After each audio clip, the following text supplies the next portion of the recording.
قالوا إن سيدنا آدم ما كانش لوحده، وقالوا إن قبل حواء كان في اسم تاني، اسم بيظهر فجأة بيختفي فجأة، زي أي حد مر في الحكاية ومحدش قدر يمسكه.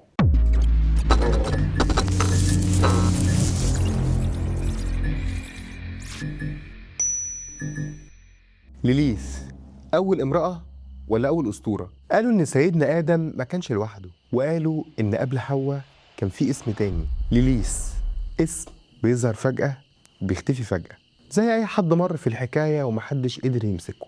طب يا ترى هي مين ليليث؟ هل كانت فعلا أول امرأة في التاريخ؟ ولا كانت قصة اتكتبت علشان تفسر حاجة أقدم من كده بكتير؟ طب ما تيجوا نرجع للبداية، زمان قبل الكتب وقبل حتى ما يكتبوا الحكايات كان في خوف من الليل والكوابيس، من الإحساس إن في حاجة بتتحرك وإنت نايم. كان في حضارات قديمة جدا في بلاد ما بين النهرين، كان في كائنات اسمها ليليتو، عبارة عن أرواح ليلية مرتبطة بالظلام وبكل حاجة الإنسان ما كانش فاهمها. ده كمان كان في نصوص مسمارية قديمة زي النصوص الأكادية والنصوص البابلية اتذكر فيها كائنات أنثوية ليلية بتمشي في الصحاري والأماكن المهجورة، وكانوا بيعتقدوا إنها قادرة تتسلسل لأحلام الإنسان وتأثر عليه وهو ما بين النوم والصحيان. وفي بعض التمائم القديمة كانوا بيرسموا رموز علشان يحموا الأطفال من الكائنات دي، وده معناه إن الفكرة ما كانتش مجرد حكاية لكن خوف حقيقي الناس عاشته وقتها. وكانوا بيتكلموا عن كائنات أنثوية بتظهر بالليل وتأذي الأطفال، ومش بس كده، لا دي كمان كانت بتخنق الإنسان وهو نايم، حاجة كده تقدر تقول شبه الجاثوم يعني. طب هل كانت حقيقية ولا حاجة كده هنقول شبه تفسير مبدئي زي شلل النوم؟ ولحد هنا مفيش حاجة اسمها ليليث، بس في فكرة اتخلقت وبعدها بقرون طويلة الاسم بدأ يظهر بشكل واضح. وفي نص عبري قديم في سفر إشعياء اتذكر اسمه قريب من ليليت، والنص ده كان بيتكلم عن أماكن مهجورة كان بيسكنها كائنات غريبة. يعني ليليت هنا مش إنسانة ولا شخصية ليها قصة، لكن رمز لحاجة بتعيش في الظلام. وده مهم جدا لأن أول ظهور للاسم ما كانش له علاقة بسيدنا آدم عليه السلام زي ما اتقال في أساطير إنها زوجته الأولى، وطبعا الكلام ده ملوش أي أساس للصحة، ولا هي حتى زوجة إبليس زي ما اتذكر في الكتب اليهودية. طب الحكاية الكبيرة قوي دي جت منين؟ بيقول لك يا سيدي إن في العصور الوسطى كانت الناس بتحاول تفسر أي حاجة، في وقت الناس كانت بتحاول تفسر فيه كل حاجة حتى الخيال. وفي كتاب اسمه الفابت اوف بن سيرة، ومن الكتاب ده القصة اتولدت. والكتاب كان بيحكي إن سيدنا آدم ما كانش أول مخلوق لوحده، كان معاه امرأة تانية مخلوقة من طين زيه وهي ليليث.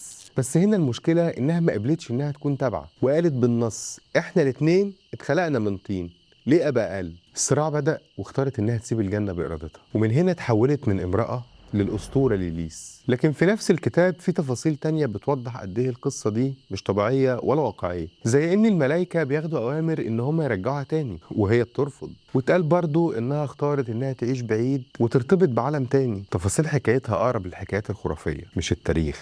بس استنى هنا، هي القصة دي حقيقية اصلا؟ الإجابة نصا وقطعا لا.